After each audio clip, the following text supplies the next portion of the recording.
limited. The flesh only has a certain amount of time to live. But your spirit is eternal. And so it's hard to walk by the spirit. It's hard to walk by the faith because of the pressure of the flesh. The flesh must get what it's going to get now, because flesh knows it's not going to be around that long. This is why thirst, this is why the basic human drives are so powerful in the human condition.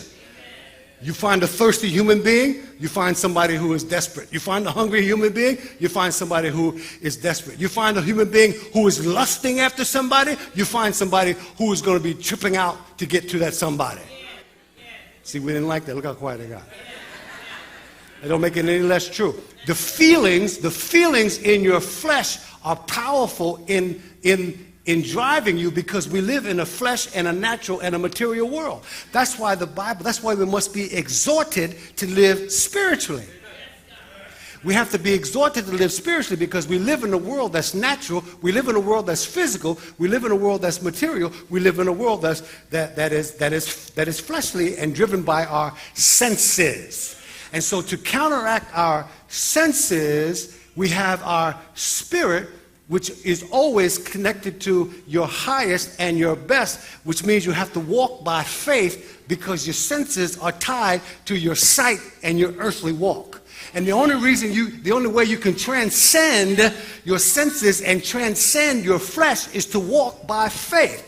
And the only way you can walk by faith is to be connected to the God of faith who pulls you beyond and above your senses.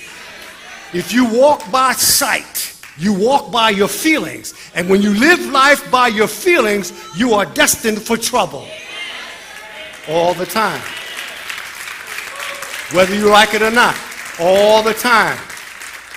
And so, why do I say that? I say that because these women on this day, a couple of thousand years plus ago, on this day, they were walking by their sight.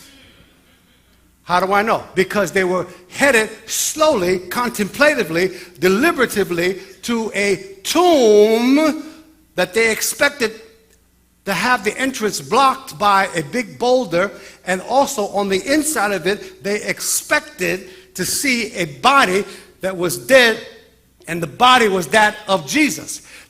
And this is despite the fact that on several occasions, Jesus had told them, while he was alive, listen, people, I got to go to Jerusalem. I got to suffer many things. They're going to kill me. They're going to bury me. But on the third day, I'll rise again. He told them that several times. And then in Mark 11:22, he says, have faith in God.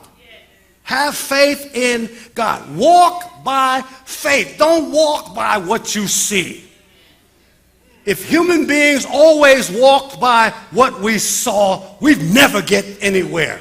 Somebody has got to learn and be strong enough to walk by faith despite the way things look. The way things look is always a prison. Because flesh is limited. Flesh is restricted. Flesh is confined. Flesh is defined. Flesh can only go but so far, so fast. But your spirit is unlimited. And you can always tell in this season of the playoffs, you can always tell when a team is defeated. You can look in their eyes and you can see whether or not they got the spirit to keep on going. Even when the score indicates that they may be behind. When somebody's spirit is gone, their flesh is not far behind. The strongest part of you is your spirit. It is your spirit that keeps you going when your flesh says, I can't take anymore.